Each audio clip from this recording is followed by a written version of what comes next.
is up, everybody? Welcome back to the AJC, your channel dedicated to Juventus. Today, you see a lot of blue. It's a big one for us Azzurri supporters because we find out if they will, in fact, make the World Cup today with a match against Bosnia, which we will talk about, of course. And, of course, the Azzurri, just like Juventus, always drama. And today, Juve's got drama in the news as well when it comes to Johnny Elkann, which we'll get into, as well as all the news over the past week that's been building up. I've been away on a little getaway for spring break with the family down the Kootenays, and that was a great time. But now I'm back, and it's time to take care of business, and we're going to do so. And I've got Moss, I've got Nick with me. Fellas, you ready to tackle this one? Big day today. Big day today. Nick, you ready for this one or what? I didn't sleep last night. I've been sweating for 6 days, so yeah, I'm ready. Let's do it. You light a candle last night? You do your prayers? You're all set today? Stared at the ceiling and I don't know. We got a big Here I garlic am. necklace Got ready it. to rock today. Yeah, Moss, how you doing, man? What? There's a game today? Scare the demons I wore, away? Yeah. I just wore this jersey because there's something going on today. What's going on? I didn't. Yeah. Well, Not there's really that something much. going on. There's something going on. Nick, Bosnia, Nick, Azzurri, it's going to be big. But let's take care of business with the Azzurri first up, or with Juve first. And first up, big shout out to everybody in the chat here. Drop a like while you're in here, okay? Smash that subscribe button. That's how you're going to get entered into this month's kit giveaways. We've got on deck the 2002-2003 home kit with Nedved on the back. That's for our members that are in legend status. And then for everybody, the 97-98 home kit with Zidane on the back. But it's great to see you guys in here. Don Benito, ciao. John Elias, ciao. We got Adam Khan, what up? And Yorio coming in here. And JSM, take it easy, hey? Take it easy. With the late thing, okay? We got a family, got kids, got stuff to do. Can't always be smack dab on time, all right? And don't upset me right out of the gate. I don't want to have to throw some bands out here, okay? So pump the brakes. Tonight, we return to the World Cup. Gio, hey. Take it easy. We'll get into all that. Let's kick it off with some of the news, okay? Let's get into it with some of the news around Juventus. We're going to start off with some green lights that have been dished out. First one up is Kessié.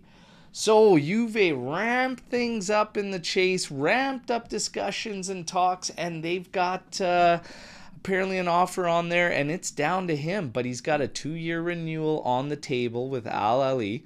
And it's going to be either he wants to return to Italy for a lower salary because none of the clubs that are interested in him will give him more than 5 to 6 million. So it's either that or he stays put where he is. Now, when you look at the list of Spalletti demands, because Spalletti wants to build a Scudetto winner, he wants a high-level midfielder. Is Kessié that guy? Should Kessié be such a significant push, in your personal opinion? Let's start with Nick.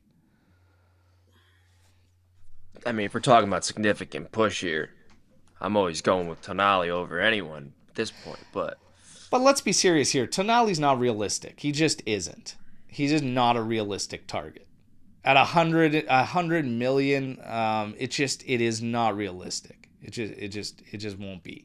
So again, you most have to likely. find alternatives. For me, Kessier's he's not going to be that high level mid. He just doesn't fit yeah, the bill I for mean, me. he's a good player. I just don't think, like, for what you just said, and if he's trying to build that Scudetto winning team, I don't personally see him as like a forefront, like priority player. I guess we have to see what else target wise for midfielders he'd be looking at, but not terrible, but not great, in my opinion. Yeah, he just doesn't do a whole bunch for me, man. Yeah.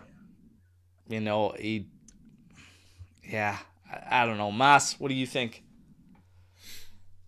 yeah, I think it boils down to what the dollar amount's going to be. He's not going to come in and replace any of the midfielders we have starting now. I don't think. I'm not going to sit here and say I've been following his career the last couple of years. I know when he went to the Middle East, he was still a decent player.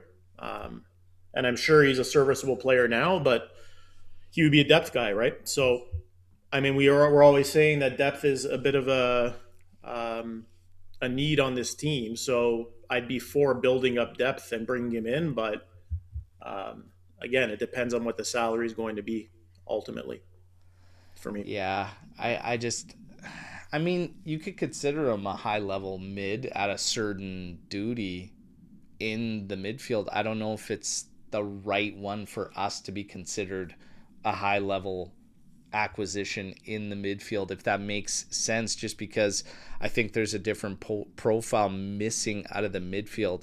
There's a few things we have to get done in the middle of the park. Bernardo Silva would be a high level midfield signing, and he's on a free. That would be a high level mid signing. For me, when you're looking at this guy, the big key is going to be Champions League. This guy, we have absolutely zero shot if you don't make Champions League.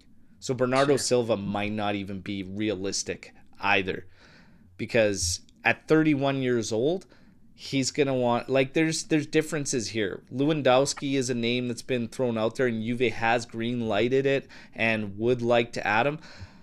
But at 37 years old, this guy's going to probably take the biggest payday he can. So when you hear the headlines that Lewandowski is in favor of two things, staying at Barca where he's got healthy salary, etc., or going to the MLS where he's going to get a big payday, because they actually do pay those guys very well when they come over, even at the age of 37. I feel like he's just going to take the biggest payday.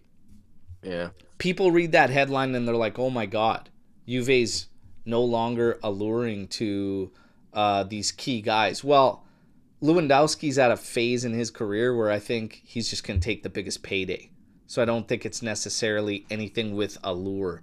Bernardo Silva, it's going to be a little bit of allure because at 31 years old, if you don't have Champions League, this guy's still going to want to play for something. He's leaving City, but he's still going to want to play for the best that's out there, the best that's available, right? So it's different situations, different scenarios.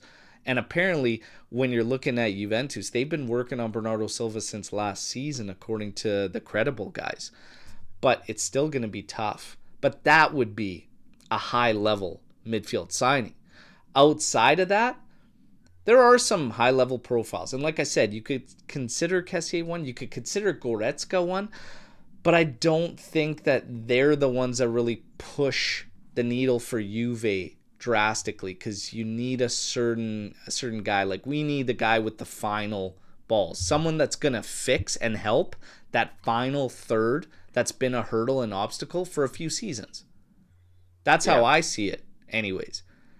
In the background, you still need somebody that can play Thuram's role, either in coverage or push him to have proper offensive support. You're still going to need a good box-to-box. And you still need somebody that can dictate the play and be, at best, a rotation to Locatelli, if not better than him. So we need quite a bit of work. That's why when we're talking, realistic options and stuff like that, and with or without Champions League, this is where it starts to get kind of sketchy, and I can understand fans getting nervous about what could come this summer. Yeah. Because Spalletti has a list of demands, and I'm not 100% sure that the management can deliver. With or without Champions League. When you're a team that needs so much like we do, anytime a player that becomes available in a position of need for us, we're always going to be linked to that player. Like, I think you see it this morning with Guerreiro on Bayern, saying he's not going to resign there. So apparently we're linked to him now. Like, it's... Well, we were linked to him 2 summers ago as well. Right. So it's not a new target, right? Like, and this is another thing too. It's like new guys, new whatever. It's always like the same guys that are in the mix. But Juve's got to play the free agent game as much as they can. Yeah. They kind of got to work that free agency, and anybody that pops up on that with no renewals, they have to consider, they have to look at. You've got another name here that apparently was green lighted, and Spalletti thinks he has a shot at getting him in. That's Rudiger. But the reality is, he's just found himself getting back into the starting 11 with the new coach, and he has no desire of saying goodbye to Rudiger, according to the reports, and Rudiger would prefer to stay at Madrid. So even that one's going to probably go away. Another green lighted one, Kolomuani. And this one is probably highly likely because of how his season's gone, the whole situation. The valuation is now at 30 million euros. So significantly low if that's where it came down to. The fact that we can move David, it would be a capital gain, pure capital, because he came in on a free. It just seems highly likely. And also that the reports are that Spalletti has green-lighted it. That, I mean, if you were to take a bet right now that Kolomuani's coming back, it's a pretty safe bet by the looks of it that we're going to find a way to get him back. And I'm not 100% sure about it. I'll be quite honest. Yeah, I've never been 100% sure about it, just because, listen, I don't see the love for the guy. Like, listen, he's a decent player. He did okay when he was here prior. But the way we're glazing this guy, like, I don't know.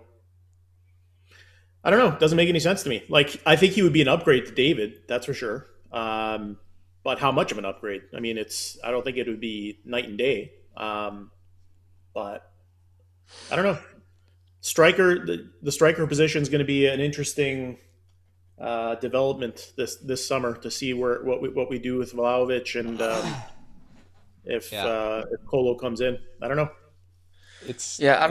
Everything's going to be interesting is what we do, especially up top. We're still waiting on the Vlahovic renewal that apparently, super close, but there is a little bit of a gap still there. That was according to yesterday from Matteo Moretto.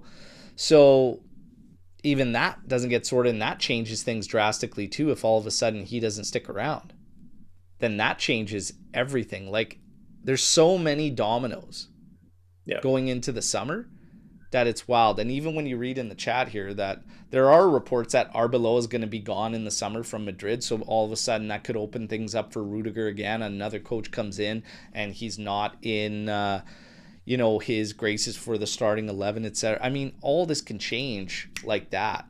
But I'll tell you, when you're looking at all these names and everything like that, it starts to make you think, when you have a set of demands that have kind of been put out there that we would probably all agree with. If you're looking at Spalletti's list of what we should be doing, when you're talking about an experienced goalkeeper, when you're talking about a center back, when you're talking about a high-level midfielder, when you're talking about a striker, none of us are going to argue that we don't need those things. And a fullback, by the way. None of us are going to argue that. The question is, with or without Champions League, is management going to be able to give him a team that could compete for the Scudetto? Because for me, it doesn't matter if you make Champions League or not. You have to improve the side.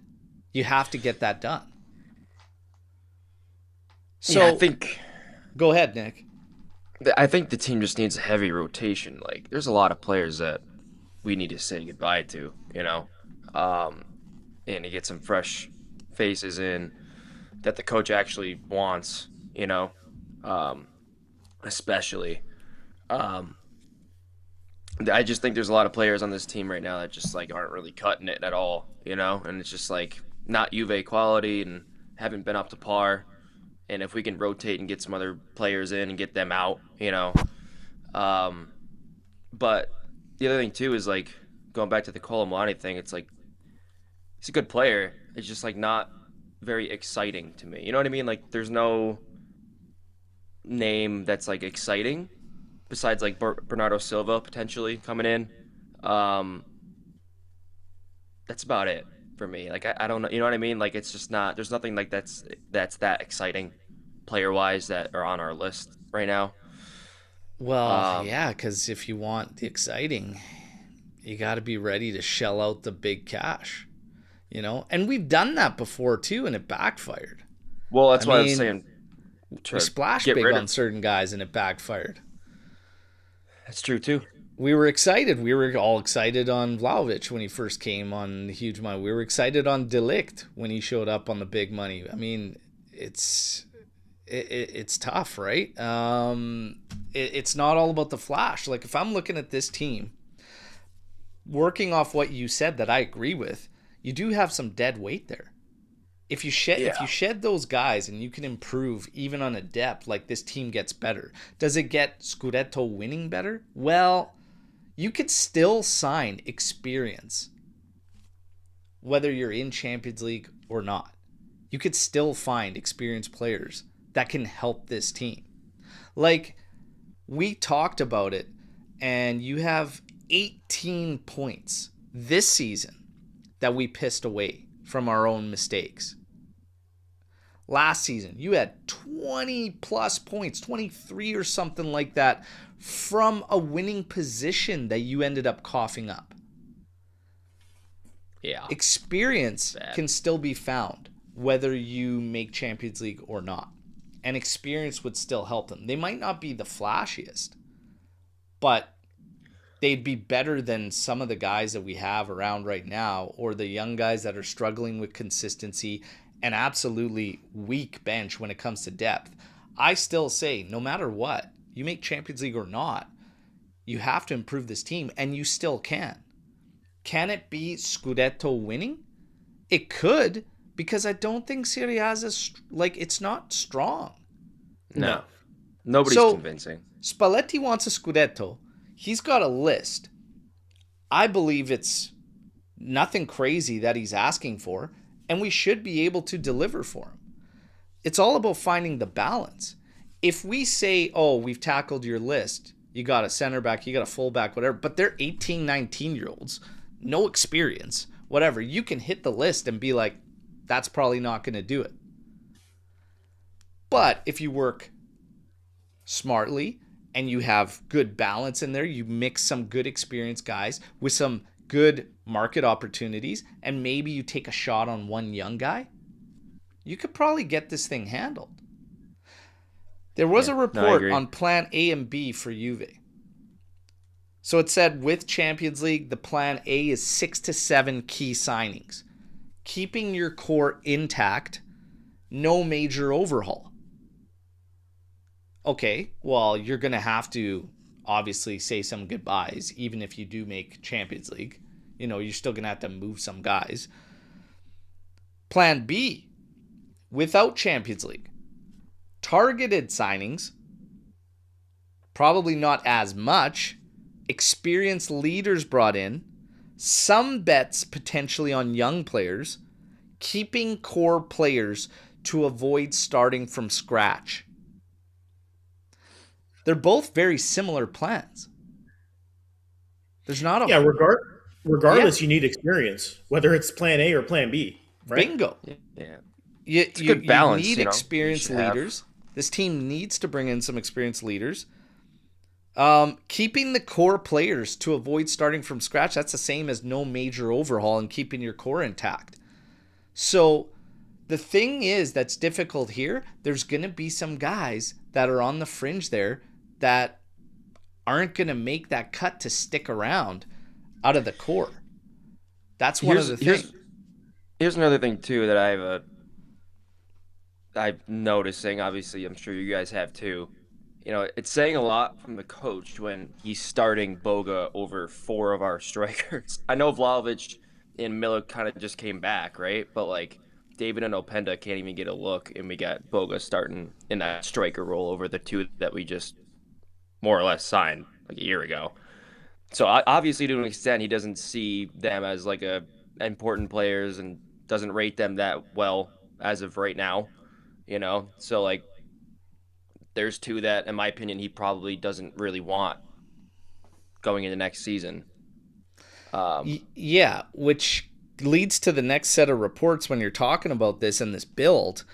Chopping block, I mean, there's 3 names that apparently could be safe even going into next season. One of them is Jonathan David. They got Jonathan David, they got Gatti, and they got Miretti on these 3 guys that are being evaluated until end of season. I'm not buying it, personally.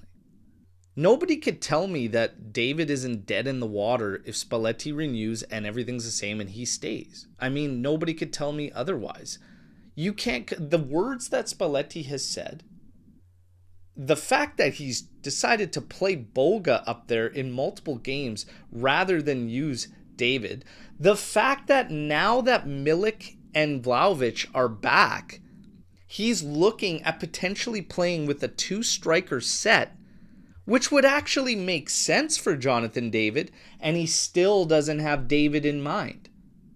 He's thinking about Milik and Vlahovic playing with Yildiz behind him, which is a whole separate thing, which we'll talk about. But all this tells me David is dead in the water if Spalletti remains. Well, especially because he's a player where you can actually, it's pure profit for him, right? Yeah, like it's total pure capital. It's a no-brainer. He's the first guy that would be on the block just because you're making some money off him. And I feel like he still has a market. Like if you were to sell him back to France, I still think that you can get a decent amount of money for him.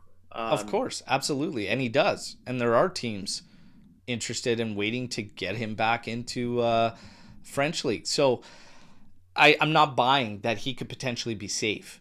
Gatti and Miretti, I actually think Miretti's the only one that has a shot of being safe. I even think it's done with Gatti if Spalletti's around. These are all 3 players that get you significant capital.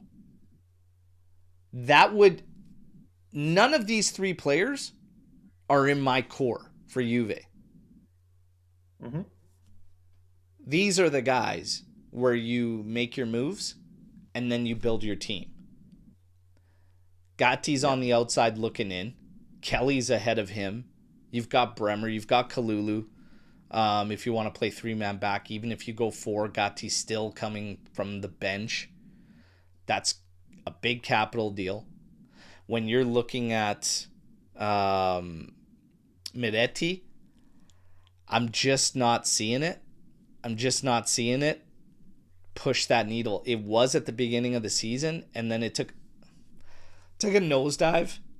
If you're looking at some of these names, you have to start thinking about who else do you move. I'm not so sure I want to say goodbye to somebody else before Miretti. Yeah. And it's a shame because I still think he's a talented kid and maybe he turns it around and starts to somewhere else. But I'm sorry. We have to look at our team now. So these 3 guys, for me, I agree with them being on the chopping block. And I'm not 100% sure that they can turn it around, in my personal opinion. But of course, it'll come down to Spalletti. But when you hear about some of these other names that have been coming up, Kalulu. So a lot of reports that Kalulu could be used because of how heavy the interest is, his value, what we picked him up for, and the fact that a big move to a Premier club for big funds could come in, that Juve might actually sell him. I don't believe 100%. I can't sit here 100% and say confidently Juve won't sell him. Because I just never know. Yeah. I wouldn't sell him, personally. Unless it was big money. Big money. You already need a center back. So you're selling Kalulu, now you need 2. Right? You need 2 high-level center backs. But so again, that one wouldn't make sense. Going back how this kind of conversation has gone, though. Bigger capital, bigger deals, sexier signings. So now all of a sudden you're taking away, like, with or without Champions League, whatever, you've got a guy right here. Again, I've always said this. The core guys are pretty much always considered untouchable. But nobody's truly untouchable. They all have values. If a huge offer came in for Kalulu, as much as I don't want to see him go, and I believe we need to keep him, you'd have to consider that. Because it would come down to, what is it on the flip side? What does it mean for us on the backside? Right? Well, that's the thing is who are you gonna get in to replace him at Because that you time? picked up Kalulu for what, 18 all in? Yeah. A year that's already chewed up. If a Prem club came in with what, 60 mil or something, 50 to 60 mil, holy smokes, man. You're talking about a huge chunk of capital, right? And I'm just saying, I'm not 100% sure I'd say yes at that money, and I'd push for more, or I'd be happy to keep them. But those core guys have values too.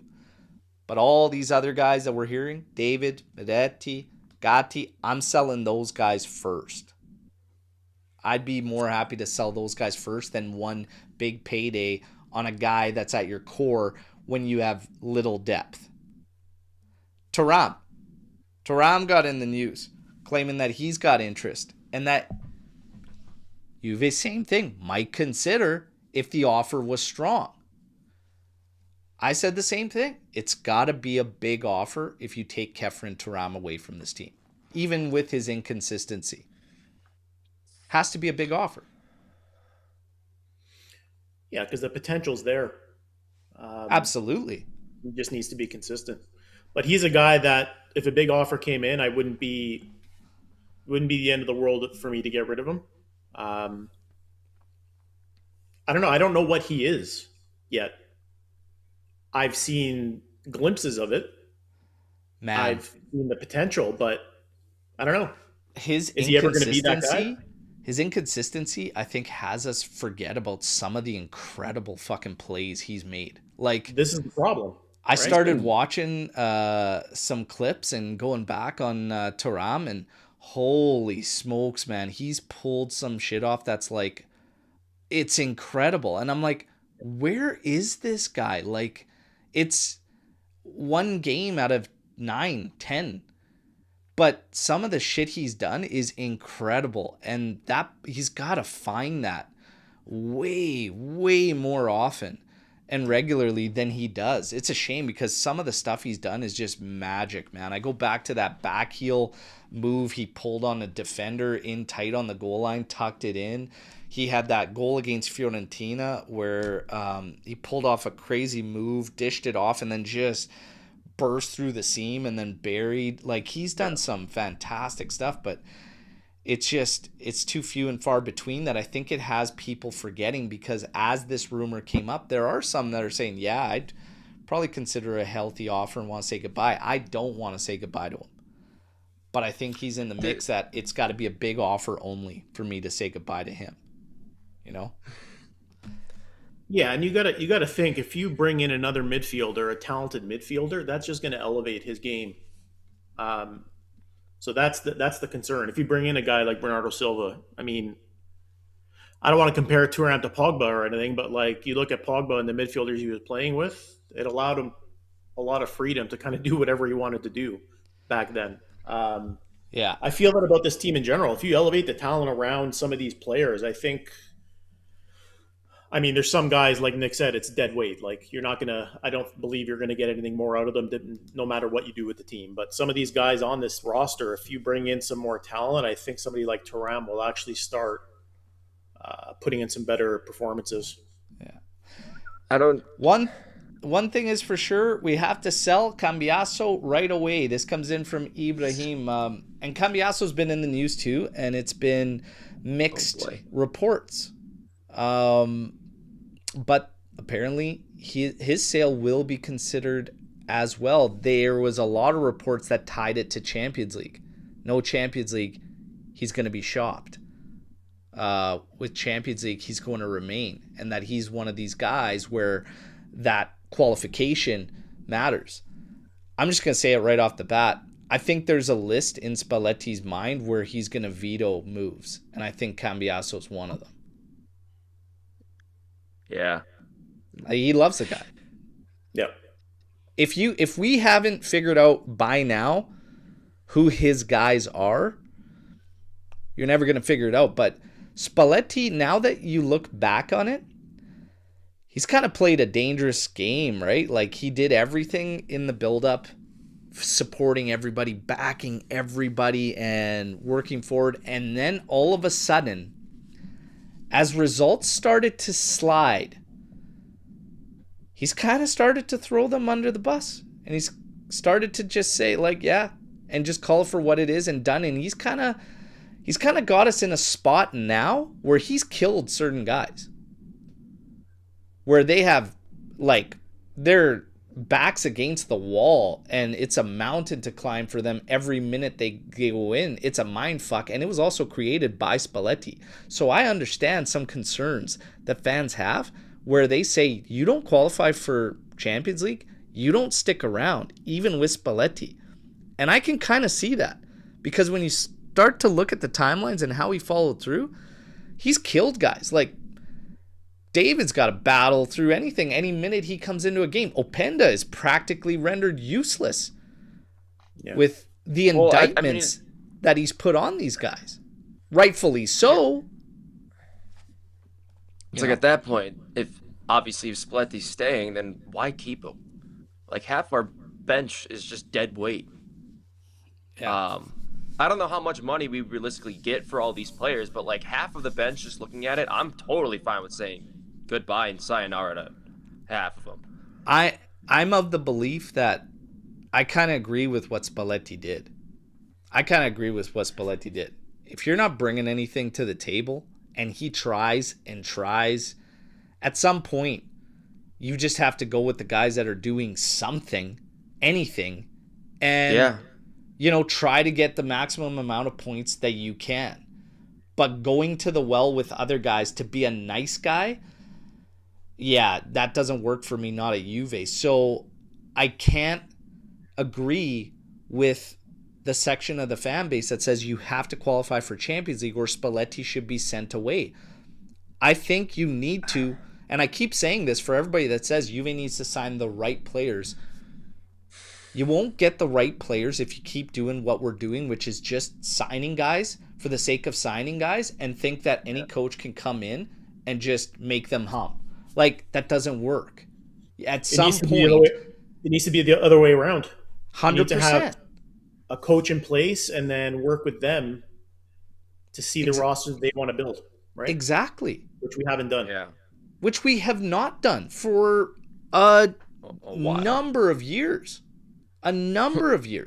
Even, you can make the argument, even going back to Allegri 1.0, that we just made moves at some point. He was kind of dealing with them.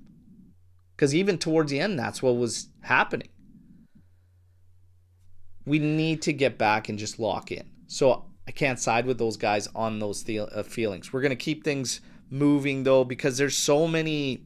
This is the difficult situation that Juventus is in right now. When you're talking about all these deals, all these moves, Spalletti is pushing for Vlahovic's renewal. The two of them are very close to renewing. Spalletti at $6 million to 2028, whether it's 1 year and a 1 year option, but 2028 end game. And Vlahovic apparently to 2028 as well, might be 1 year option as well at $7 million plus a signing bonus. Again, Spalletti is my thing right now. If he wants the guy, I can get behind it, because this also stops an asset from leaving for free. Mm-hmm. And this is what I'm going to say with the targets. They might not be flashy names, they not be whatever, but if Spalletti believes this guy can come in, and even some of the not flashy names, you can't tell me they won't bring more to the team than like Adzic, Meretti, potentially even Jagrova. Guys that aren't really doing anything, you know? Cope Miners, Openda, like Cabal, Openda, David. Yeah, like look at the list again of dead weight. Dude, cut so the dead bad. weight, bring in some contributors, bring in some experience. You got to do that. Well, Locatelli's in the news. Locatelli's got a renewal that's in advanced stages. Good. And it's expected to go down. Locatelli hitting the news because there's just Oh, it's insane, okay? But he caused a hell of a stir with fans over this. Did you guys Were you guys bothered by this dinner with Inter players and Vicario, who looks like Lloyd from Dumb and Dumber with that haircut? Were you guys bothered by this dinner picture? No, not at all. I don't like. Listen, they all play for the same goddamn country. All right, we gotta qualify for this freaking World Cup. They're all on the same team. They all play together. Let them fucking have their time to bond and do whatever they have to do to qualify for the damn thing. Put the goddamn club stuff aside for 2 seconds, and then after it's over with, then you can get mad about it again, if you want to. That's just me. I could give a shit right now, not even a little. I'm sorry. That's just where I'm at. I love it, Nick. Mas, were you bothered by this? I mean, I'll tell you what, I don't think it helped Loca in any way in terms of having any more support. I'm sure people were all over him for it. But yeah, I agree with Nick. I mean, they're trying to get this done. They're trying to bond and be a team and make the World Cup ultimately. So anything that will help them do that in terms of bonding and feeling a little more like a team. Have you ever No. met somebody with the notion that you were going into it, that you were going to hate them? And did it ever change your mind? Like, once you actually met the guy, you're like, you know what? This guy's actually a good dude. It's actually, like, I don't mind Couple hanging out times, with him. sure. Yeah. I mean, it'll happen. But here's my thing. Here's my biggest issue. That happens all the time in sports. And, it's ridiculous that something like this that has happened time and time and time again, this is agenda driven. It's agenda driven towards Locatelli. And because I'll tell you why. There is somebody far worse than Lloyd there from Dumb and Dumber and these other meatheads here, okay? There's somebody that's far worse than any of them in the Inter-Juve rivalry, okay? Somebody far worse. Somebody that went around wearing a white fucking suit in 2006 when all the shit went down. And you know who still does, and somebody who shares a lot of time with him is the one and only Alessandro Del Piero. With Materazzi. And Materazzi, for me, I can't stand him. Hate the guy. And here he is again with his kid now. Del Piero with his kid and Materazzi there. They've been playing in charity games together, hugging each other, doing whatever. If you have a problem with Locatelli sitting at that table, then you also have a problem with the icon from Juventus, Del Piero. And I know you motherfuckers won't keep it level because it's Del Piero. So that tells me it's just a bullshit agenda. You shouldn't be upset about it. I can't stand Materazzi, but this is the reality. These guys have always done that. When it comes to international duty, their relationships are formed through the teams that they're a part of. Zambrotta, many label as a guy that ditched Juve when he should have never. Del Piero always hangs out with him. Cannavaro, who left right away. Del Piero and Cannavaro very close. Well, they form their relationships, and the teams that they play on, it's a job to them as well. Yeah, it's not all like personal. Like the decisions if they stay or leave at a club or whatever. There's a lot of other factors that go into stuff like that. It's not just a matter of like personal decisions and wanting to or not wanting to or having a beef with somebody or not. You know what I mean? It's like he probably didn't want to sit in a fucking hotel room with Gatti putting more oil on his fucking head, trying to make sure that the hair implants stay alive. And he probably didn't want to sit there and listen to emo music with Cambiasso. So he said, fuck it, I'll go to dinner with these guys. I'm hungry. That's probably the reality of what happened. Nothing more to look into. Locatelli renewal on deck. I'm down with it, okay? I'm down with it. Chico Conceição targeted by Liverpool. And apparently Juve sets a price tag of 45 million euros. Mas, how do you feel about that one? Although Chico did come out and always says the right things, I'm already at a big club. I have no intentions of leaving Juve. I want to keep working here, better myself, and hopefully win trophies with this side. Mas, what do you think about the rumors? What would you do? Yeah, he's another guy that falls into that category of if the right offer came in, I wouldn't lose any sleep with him leaving. That like there's not many players on this team where that are unsellable. For me, it's like Yildiz, and that's basically it. Like everybody has a price for me at this point. Um, would I like to keep him? Of course, I think he's a pretty good player, and he helps us a lot.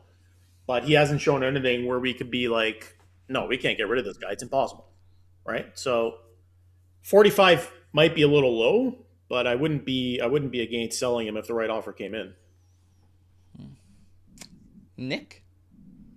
Liverpool can fuck right off, first of all. Second of all, this guy ain't going nowhere. We can get rid of half of the team before I get rid of Conceição. I love the kid.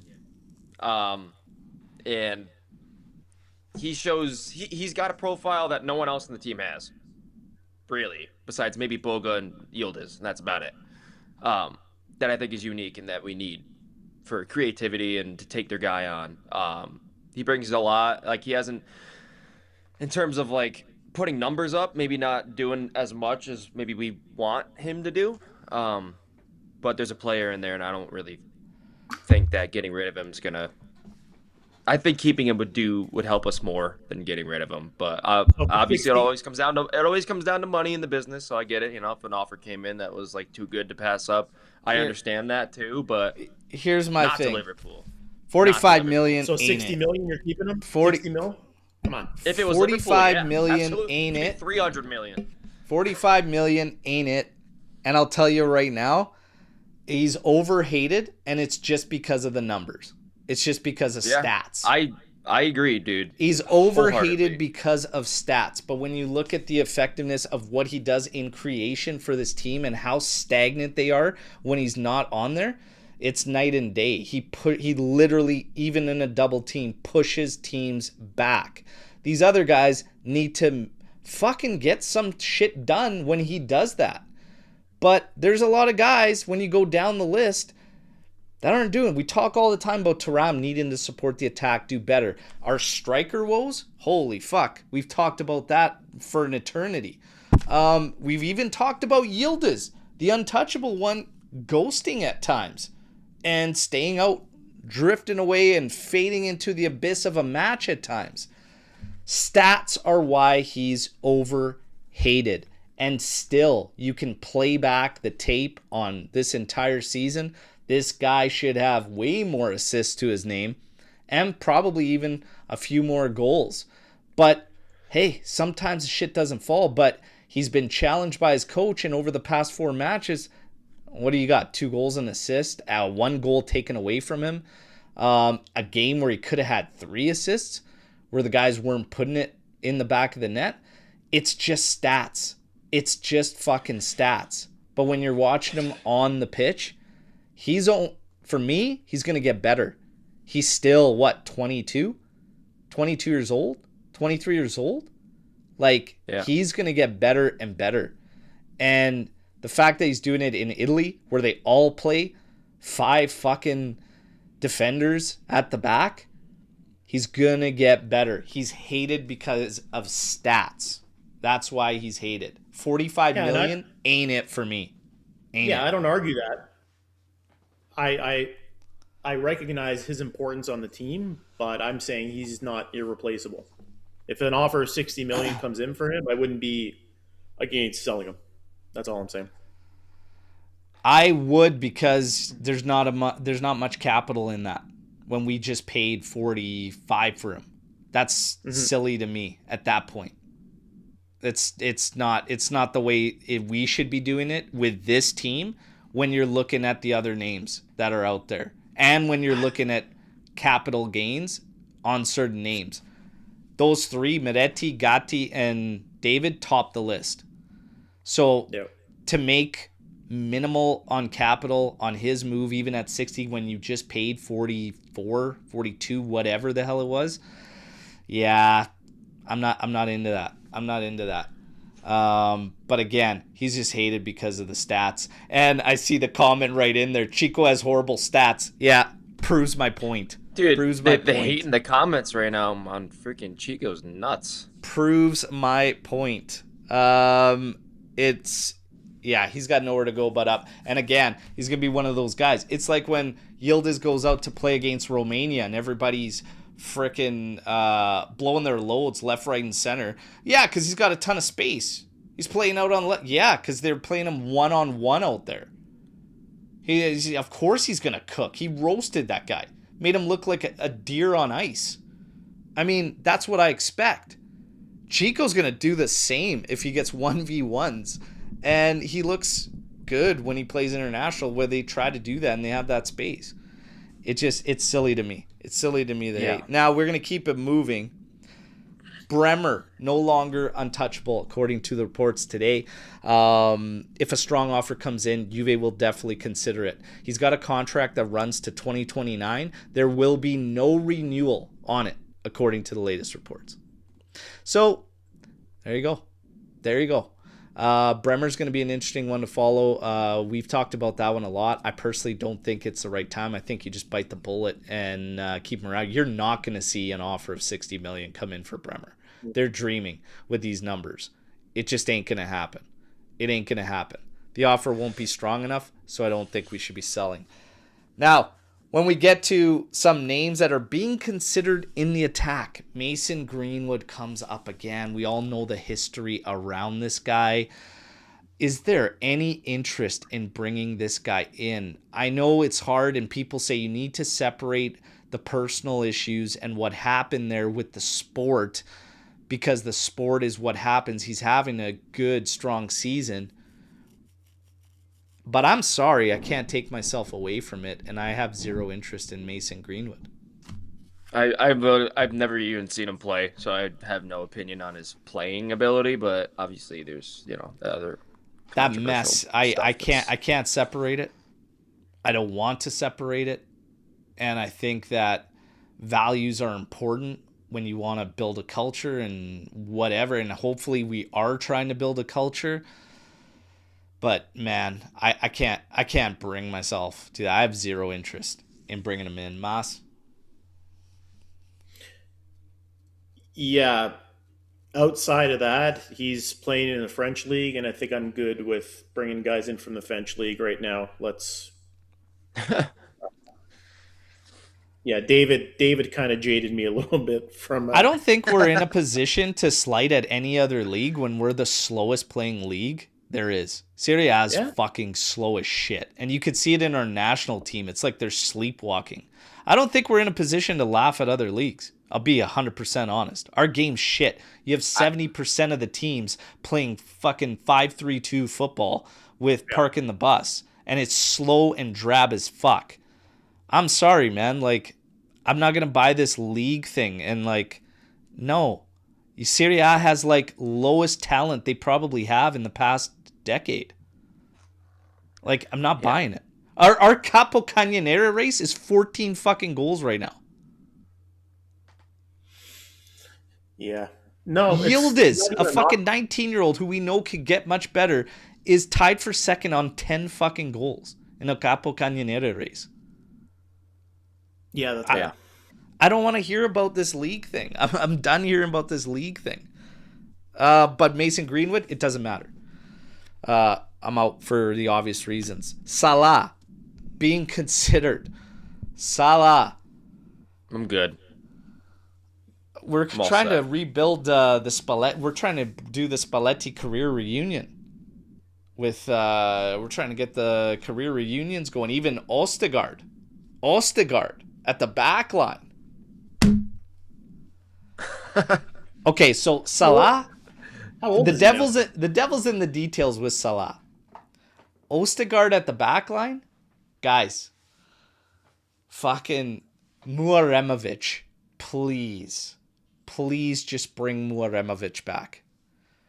Muaremovic Go for Senesi. Try to land that one on a free. Muremovic had a fantastic game, by the way, for Bosnia against Wales.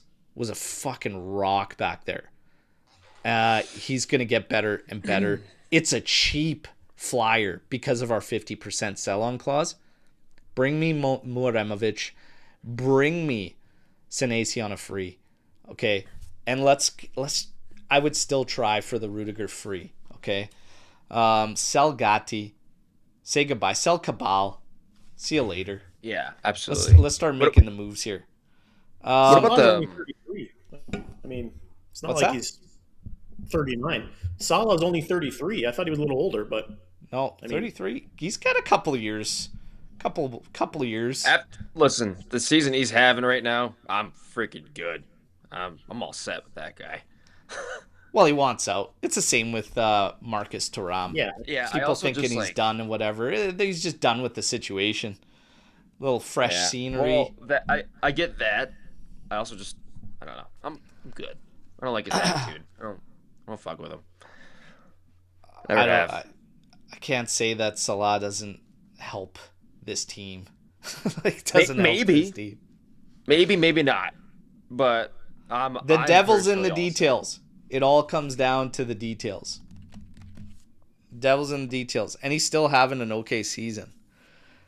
Guys, it wouldn't be Juve without a little bit of bullshit when it comes to the news, okay?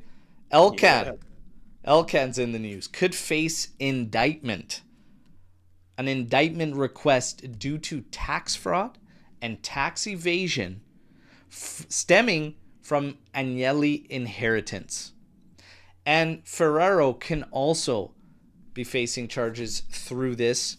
They're saying that the investigations could wrap up in the next coming days, but the Turin prosecutors are potentially going to have the indictment request there.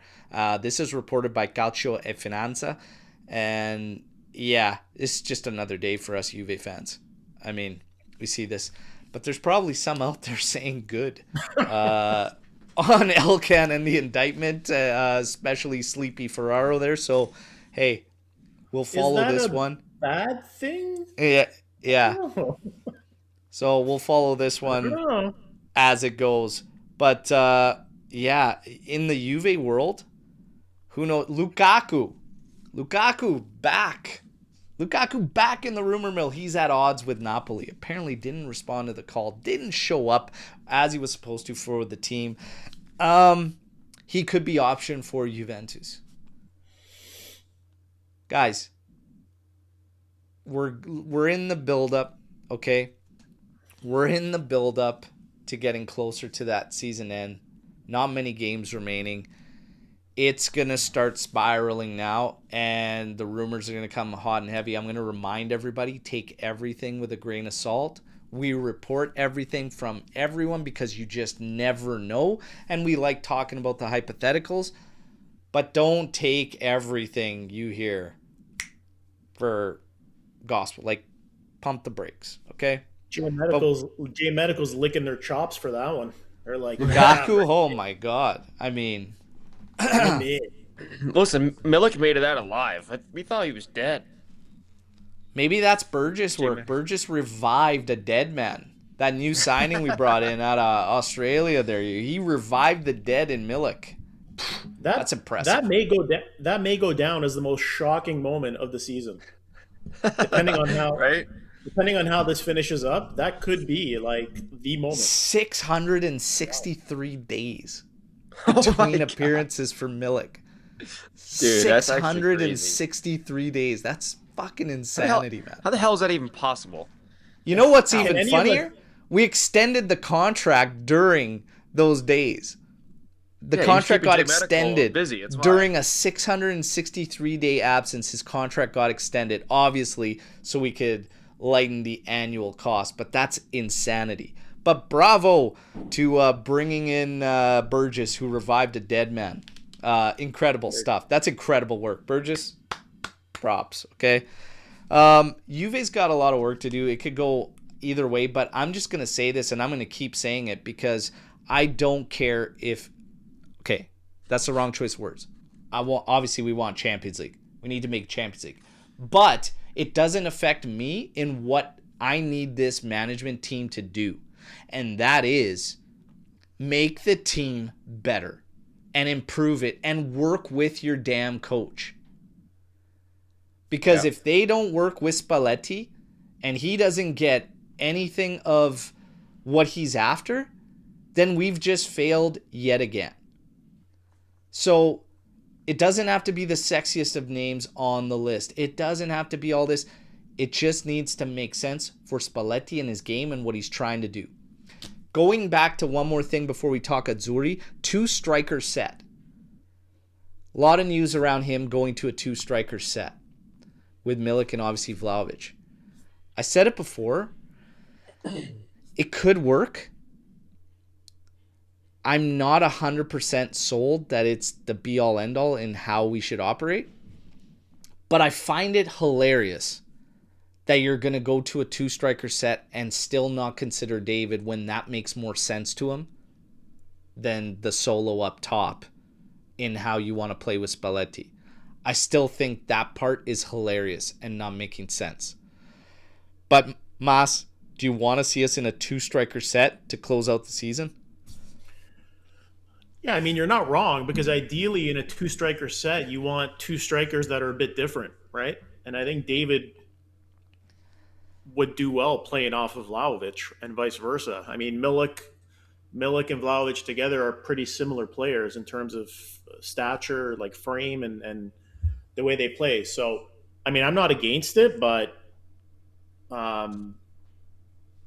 if we were ever going to do it, I would have preferred to see David have an opportunity to be in that second role versus Milik. Yeah. 2-striker set, Nick. Is that what you want to see? I would try it. I mean, I don't see the harm in giving it a shot for a game or two. And if it doesn't work, then you go back to what was working before, just because there's not too much time left to really change things up that much, especially if it's not really working. But I don't see any harm in at least giving it a shot. If he can work something out with, like you said, David can get another look in and maybe not be as bad as he's been, but I don't know. The tough thing with it is you always sacrifice creativity to get the 2 guys up there. Because, you could still keep Yildiz in behind them. Work like, what, a 3-5-2? 4-3-1-2? But you're still sacrificing the creativity that Chico brings or that Zhigrova would bring if he plays. Like, you're still sacrificing that. Cambiaso's not really been as creative as we've known him to be in years past.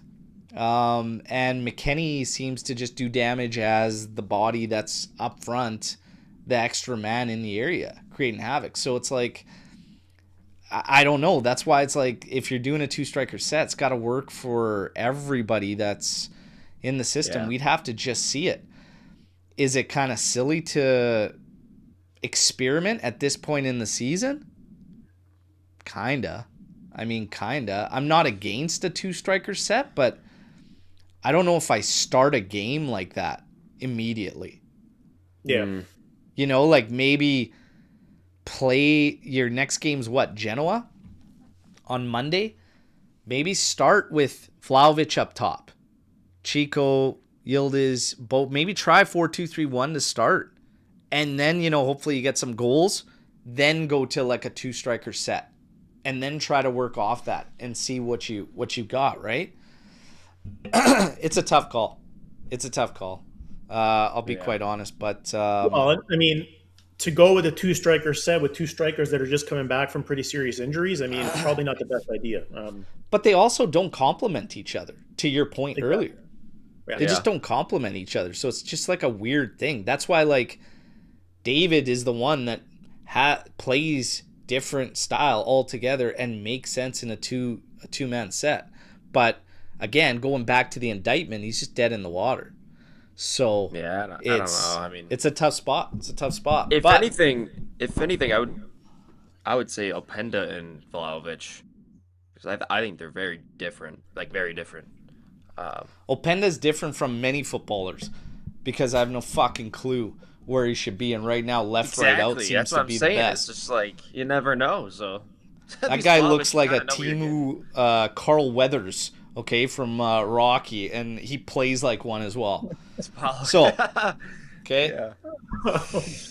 now Paulo let's get Creed. to speaking of tough spots and everything. The Azzurri. We now talk about the Azzurri. Okay, a big one today against Bosnia, and holy smokes, let's get into it. I mean, we got a lot of people asking like, "Hey, you doing a watch along? You doing it?" I will not be able to do a watch along today. Obviously, had the week off last week for spring break with the kids. We went down to the Kootenays, which was amazing, by the way. Talk a bit about it later on, okay? But yeah, I just won't be able to take the time. I'd love to. I think it's going to be intense. I think this is going to be an intense matchup. We'll look at the projected lineup. It's pretty much supposed to be the exact same. You might get one, potentially two changes. And they're two changes that we both believe should happen. But we talked about it in the green room a bit, and there are a couple changes I would make.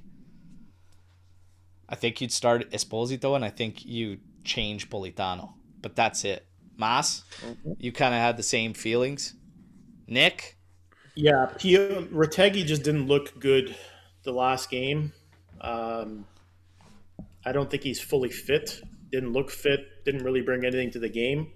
You could always bring him on as an option off the bench if need be. And when Pio came in, he definitely brought something to the game versus Northern Ireland. Politano was just trash the last game. I don't want to see him anywhere near the pitch today. So whether that's bringing in Cambiaso or bringing in Palestra, those are the two I would change. I would say, though, I feel like Gattuso seems pretty dedicated to his guys, so it wouldn't surprise me in the fullest if he didn't make any changes at all, to be honest. So let's see what happens. Yeah, you probably won't. The only change I think he might actually do is start Pio, but I don't think he is gonna put Palestra on over Politano just because of like the guys he, like you said, the guys he trusts to like, do the job, get the job done. Like I don't think he's gonna experiment too much with switching things around in such a crucial game. Obviously everybody wants Palestra to play over Politano, and like Politano definitely did not have the best of games last time around, but he was also like every time he seemed to get the ball, I noticed he was getting double teamed every time. There was two guys in his face, so like kind of tough to maneuver at that point.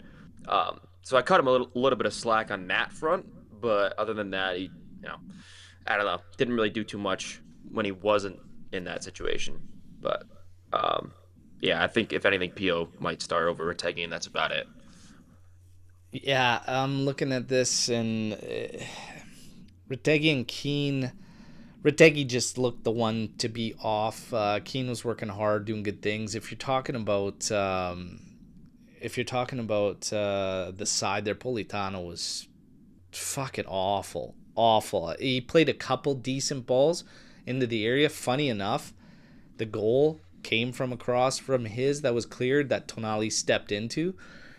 But the first half, what a drastic change in the team, just in their approach, the way they played from first half to second half. They were scared. They were scared. I think it You was could just tell. a lot of nerves. I think they had to. Yeah. I think it took longer to wear that out. There's a lot of pressure. They're all feeling it. There's no way they're not feeling it. And then there's going to be more nerves today, and you're going to be in a hostile territory there in Bosnia, and the fans are gonna be after it, being that extra man for their nation, rightfully so. That's how you do it. But these guys, they can't play with any type of fear, or it's gonna devour them. It's gonna devour them. They need to play free and they need to play relaxed. And I think you need to go with some guys that maybe don't have so much of a burden on them. And it might be funny to say that a couple of younger guys like Palestra and Pio wouldn't have more pressure because of the moment, etc. But they No, just yeah. seem, the younger guys seem to play, usually a little looser, let's say, and not so tight. Well, another thing too is they weren't on the team the last 2 qualification periods, So like you just said, there's not as much on their shoulders. They're like, shit, I've been here before, and if I don't get this done, then I'm gonna get blamed and whatever, So it's like, in like just hearing Pio speak before the the last game too, he was just like, very like humble and very like mature, and what is he, 20, right? Yeah, he's super young. Yeah. He's just showing more like we got this energy more than like half the team. I think it's still going to be it'll be a difficult matchup, but I mean, this whole thing in the media too. I gotta say, there's a Bosnian football account on Twitter that's just absolute trash and has just been fueling propaganda. Yesterday, I saw some nonno apparently is taking spy videos. Some nonno in camo is apparently taking spy videos, and they're just pushing this.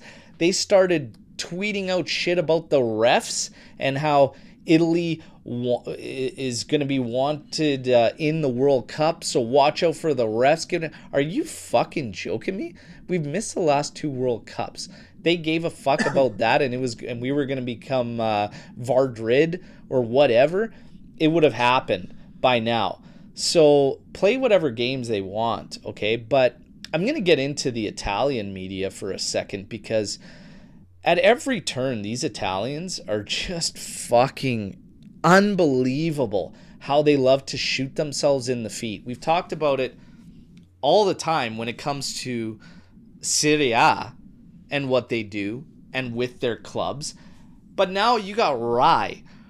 What in the fuck is going on in your mind that you decide you're going to air the reaction of the players, no matter what the fuck it is? They're watching that shootout. They're watching the game. They see Bosnia win and they react. Then DiMarco feeds us some bullshit. It's because my buddy Dzeko there, whatever. You had no problem celebrating in front of Dzeko before, okay? In a very arrogant fashion, which you, Bastoni, all the other dumb fucks are used to. Rai is fucking retarded for airing that, man, and just bringing negative attention to your own national side. It's ridiculous. It's absolutely fucking ridiculous. Okay? And here's the thing. When you're talking about just these players and then having to talk about that and having to come out and address it in media again, and it all stems from your own damn media, it's got to be the stupidest thing. We have to be the worst when it comes to shooting ourselves in our own feet. Were you pissed off by that shit as well? Start with Mas. Do you want us to win or do you not want us to win? Like that's like, Bosnia doesn't need more ammunition. They're at home. They're gonna have the home field advantage. They're not a scrub team, Bosnia. They got decent players that play in some pretty big teams in Europe. And then Rai, which is the equivalent of like CBC here, goes and does something like that. It makes absolutely no sense to me. You nailed it. It's definitely shooting ourselves in the foot. It comes off as the country doesn't want the team to go through. We're trying to set it up that they have no issues going into this game. We want them to be in a clear head, clear mindset, so they can go out with the least pressure, play their best, and make it through. But there's all this little bullshit that comes along with it that doesn't allow them to do that. And then we talk about pressure and we talk about this and that. I don't know. It doesn't make any sense to me. It's infuriating, unfortunately. Yeah. It's just wild. It's wild that they do this shit. I mean, it's crazy. It's just crazy. Through all the circumstances, through everything that's on there, they decide it's a good idea to do this, and it's just an absolute joke. It's an absolute joke. And then you have shit like this. Sorry to say, I don't think anyone besides Italians will miss Italy at the World Cup. That's a load of shit. But you know what's accurate? Changing this sentence to you in this chat. That would be the feelings. Nobody would miss you in this chat. And that's the reality. Yeah, don't fucking come at me today when it's a do or die moment, okay? And hopefully they make it in, but fuck off with that shit. That's nonsense. Everybody wants the Azzurri as part of the World Cup for the anthem alone. Now, are they going to get the job done? Nick? Do we bother taking a vote here, or do we just hold our breath until it happens? No, let's run a poll. Let's run a poll question here. Let's run a poll question. Let's see what everybody's thinking. Listen, I'm not gonna not say yes because come on, I'm not wearing this shirt for nothing. You know, if I didn't think they're gonna get the job done, I wouldn't be wearing this shirt. I wouldn't be excited to watch the game to an extent, and yeah, I'm not gonna support a team and be like, no, they're not gonna. It's like, no, they're gonna get the job done. We'll figure it out. It'll be painful. It's gonna be a hard watch at times. It's gonna be suffering for half of the game at very least. But I think somehow, one way or another, I don't think Gattuso gives a shit if it's an own goal that fucking gets us through. I got a typo in there. Qualify. Will Italy qualify for the World Cup? God damn it, the L's. I'm not going to take the poll down and restart it. Just, you know what it is. 67% say yes. Qualify. Qualify. We're going to qualify. Kind of like that better. Qualify. The first goal is going to be super important today. If true. If Bosnia gets one early, all the history and all the shadows that the team has on their shoulders right now, it's all going to bubble up. I don't think there's enough experience on this team to overcome that. Like Nick, I would love to say that they're going to win, but I don't know. I don't want to be hurt again, guys. I've been hurt too much. It's going to be I'm going to say 1-1. It's going to go to PKs. And Christ. Get him out of here. I'm going to say Italy's going to squeak through in PKs. That's what I'm saying. That's my prediction today. We're going through. Miles, don't talk to me for the rest of the day. I got to believe. I tell you what, you're spot on in this thing that the first goal is going to be massive. First goal is going to be massive. More so than any other game, you cannot afford to not start this game on time. So when that first whistle goes to start this thing, Italy needs to be on and on it. I think we're going to be on the ball way more. We should be dictating the play in this one. What it's going to come down to is just cleaning up some of the shortcomings that were in that first match, and a lot of it just had to do with positions. And I don't know. This is where Gattuso comes into play. And I talked about this even in the last game. He has made everything so emotional. He is so honed in on emotions and mentality and all this that some of the simple shit might be slipping away. However, there's a pretty good correction from first half to second half in the last game. Okay, against North Ireland. There was a pretty good correction there. This game, you can't make mistakes. So like I said, if they go in fearful, whatever, so him focusing on the emotions, the mentality, that might actually be the play. Because he can't have these guys going out there scared. He needs to instill the confidence in them that, hey, you've been chosen to get this job done. We believe in you. Go out there and just do what you can. Do the best that you can, and let's take this thing home and let's get in there. It's not like we're facing anything crazy. Like, no disrespect to Bosnia, but are we thinking that this is a game that we can't win? Absolutely not. Of course we can win. And I would say we're the favorites. I see the statistic here from Apex. Bosnia will be a tough match. I believe they've only lost 9 games at home since they became a national team in '96. Guess what? That just tells me they're due. They're due for another one. And we'll hand it to them. I think part of the main, in my opinion, one of the main reasons why we won Euro 21 2020, whatever, is because if you look at just the way we played, especially the first batch of games there, our midfield three were so close together at all times. They were like playing with each other. The passing was on point. Verratti, Jorginho, Barella, like the way the interplay between those three in the midfield was fantastic. We have not seen that since. And I think that's a lot of the reason why we haven't been as good since that tournament.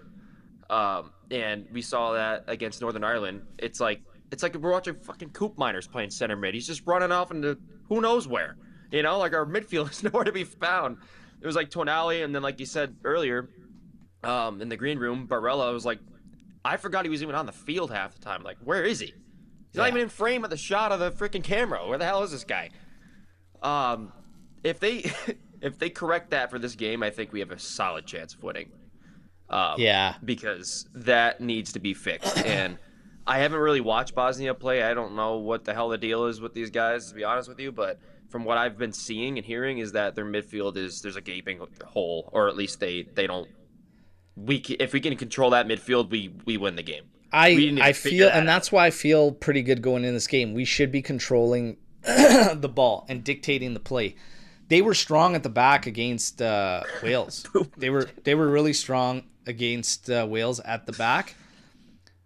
This is another reason, because they got a couple big, tall bastards back there. Muremovic is one of them. We'll get a look at him, be able to scout him today.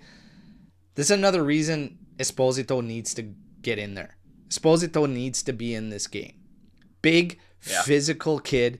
Get him in there. Keane is the runner. He's also physical as well, but he's the runner. Get these guys in there. On the right flank, I wouldn't take a chance on Politano. It was way too sloppy. Way too sloppy. So the rest, even if Barella is on some type of, I don't know what the hell's gone on with him past year and a bit, but you still leave him in there. It's still Locatelli, Tonali, and Barella. Mm-hmm. Di Marco, that's the guy out there. At the back line, it is what it is. This team, I saw some people talk about they need to change setups. They need to change formations. No. It's beyond that. You can't fucking do that right now. The truth is, this team, because it all stems from the back, they have no true man-marking center back. They don't have one. Yeah. And it all starts from there. So playing three of them is the best you can get out of this group. Whatever way you want to set it up, I personally, man. Risky business for me to go with fucking Bastoni in the heart. But the reason they do that is because him and Calafiori are both left-footed. And they don't want to put either one of those guys on the right side. Yeah. It's shitty. It's shitty. That's why they do that. And that's also why you see Loca dropping back to be one of those collectors on the ball to distribute from there as well. It's all makeshift because they just don't have the profiles. Gatti, you want to play Gatti? I don't. I'll be quite honest. Some people were throwing that in the chat earlier. I'm pretty sure throwing him. I fucking wouldn't do it. He's as close to a man-marking center back as we have, and Mancini's the other. I wouldn't fucking play either in the heart of a back three for this Azzurri. I mean, he does give you a little more aerially in terms of set pieces. So that would be my only positive spin on it. But striker threat. Yeah. But Gatti better than Mancini? Sure, but the problem is you haven't played him in the build-up to this. And he's not playing for club. Repetition's important as well. Yeah. I'd leave this team as is because you're not going to sort something else out differently now all of a sudden and just it's going to just click like that. Don't take the chance. Don't play with fire. Go with what you just did. Trust it. Clean up some of the messes. Some of the messes, Retegui was a mess. He didn't look good. Politano was a mess. Clean that up. Make sure your midfielders occupy the right fucking space and don't just take off. We'll be good. 3-1. Yeah. Italy win today. 3-1. We're back in the World Cup. To those who say they don't want the Azzurri in the World Cup. Okay? Because we're going to be in there. We're going to get the job done. I have faith. I don't know why, but I have faith. Somebody clip that. Somebody clip that. One thing that gives me confidence is the guys on Gattuso's staff, your Buffons, your Bonucci's. Before that game, the hope is they're going to be able to hype these guys up. Yeah.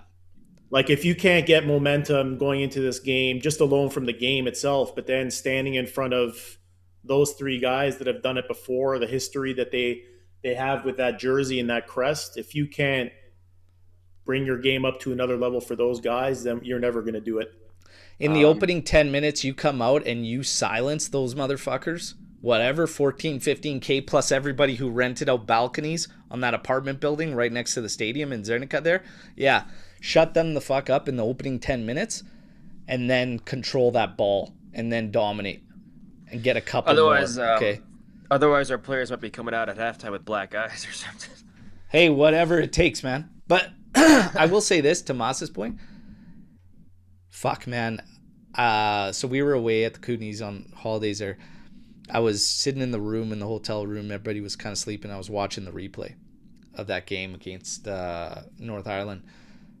Fuck, man, if I didn't get goosebumps and chills when Gattuso ran over to Buffon and they fucking embraced on the goal. Yeah. And when Bonucci jumps off the bench faster than any of the fucking players and he's just screaming and roaring. I'm like, fuck, man. Like, I love to see that. I hope these guys get in the World Cup. I think it's cool to see Bonucci in that staff. I think it's a great step for him too, personally.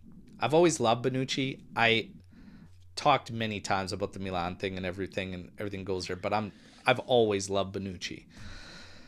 I think he did stain his legacy with Juve a little bit, but ultimately coming back and working through it and putting your head down and doing the dirty work kind of worked it back for me. Yeah. Not in full, but it worked it back. And also he had issues with Allegri. We've all had issues with Allegri, though, from time to time, right? So can you really blame the guy? Sure have. No, it's not even fucking cool to see these guys as part of it.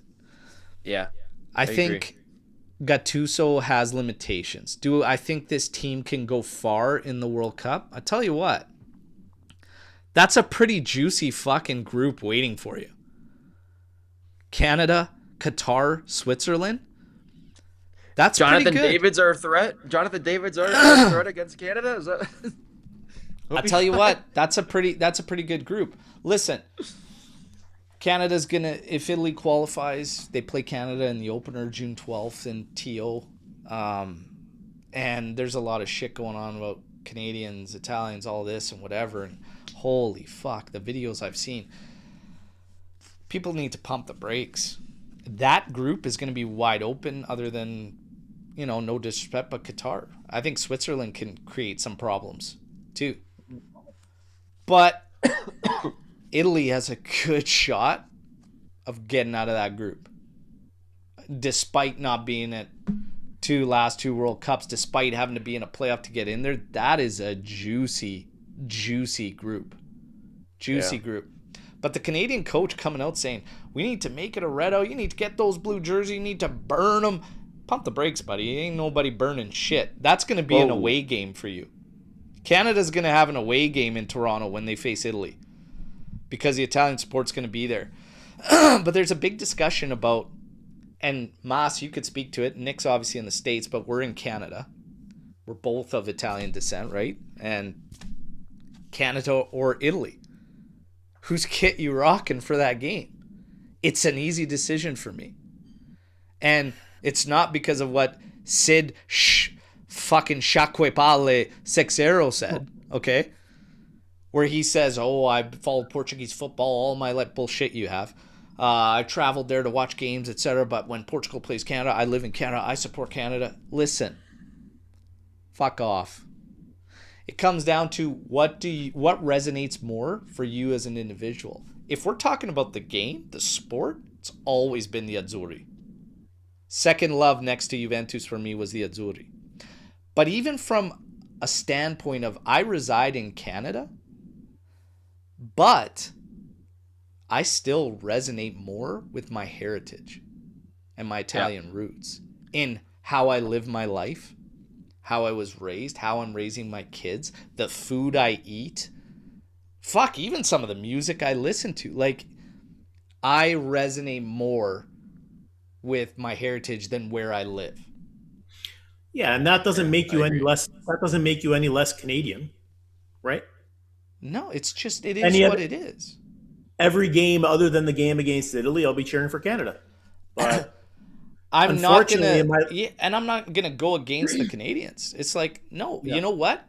If Italy doesn't win that game, okay, I still wouldn't be upset because, like, okay, it's Canada, it's cool.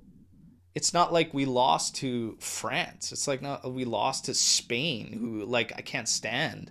You know, it's okay. It's all good. Yeah, I mean, I feel the same way. But if the U.S. played Italy, like, come on, Italy all the way. I don't give a shit about the U.S. at that point in that game. But when they're not playing Italy, then it's the same thing. It's the same thing. Everything. Well, the unfortunate reality is Canada hasn't been a good team on the international stage, so we've never really been given a chance to be able to support them in that way. We laughed about it in the World Cup in Qatar, and I said, if you would have ever at any point in my life said, hey, 2020 whatever the fuck it was, 2022, you're going to witness Canada in the World Cup and Italy won't be a part of it, I'd laugh right dead in your face and say, fuck, Italy's not missing a World Cup, and Canada sure as fuck ain't going to qualify. And there we were, you know? But for some Canadian fans that have been saying a lot of shit that I've been seeing, you guys need to pump the brakes too. And I reside in Canada. I was born in Canada, but you need to pump the brakes too, because the disrespect, buddy, for those Canadians that are talking mad shit that want us to qualify so they can beat our ass, buddy, we have one more. We have one more World Cups than you've qualified for. Settle the fuck down. Settle the fuck down. Yeah, and here you go. We have Skippy, who lived this in 2006, that Australia game, man. Whole red card. Grosso getting the PK there. Oh. But Skippy, I got to ask you. Who was your first support, though? Who were you actively cheering for to win the game? Was it the Azzurri? Was it Australia? I need to know this. I need to know this information. Okay. While he gets that, let's go. Give me like your favorite Azzurri match that you've watched.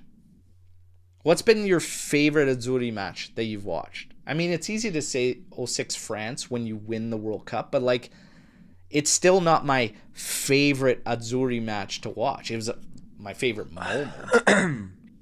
I'm gonna go first just because it's fresh on my head. Since I barely remember 2006. That was 6. I was 7. Like, I don't even. I remember bits and pieces, but nothing compared to, obviously, like, if I were to watch a game today, you know. So for me, I would say Euro 2020 when they beat Spain. That was something. That was something, and that's like one of the most memorable for me overall. Just where I was, the people I was with watching it, the atmosphere, the way they won it. Where were you watching that game? I was up here at a beer garden with my family and a ton of my friends. Nice. And a ton of other people that were there too. And I got videos of the Jorginho putting that penalty in, dude, and the place went fucking nuts. It was so sick. That's awesome. And I'm waiting to do that again and just get that feel that, you know. I want to feel that again. So my favorite Azzurri game, Germany, Italy, 2006 semifinal. Yeah. Yeah, that's. I mean, Not just my favorite Azzurri game, one of the, if not the best football match I've ever watched. That game had it all. That's my favorite Azzurri game that I've watched. Fucking incredible, man. The amount of talent that was on the pitch for both sides. You've got crazy saves. Gigi was just fucking insane. Cannavaro doing his thing. It was just insane. Pirlo. You had posts that were hit. I think Giardino almost tucked one in short side on Lehman there. That game was insane. One of my favorite games ever. Definitely my favorite Azzurri match that I've watched. Definitely. That was sick. Yeah, no, I agree with you 100%.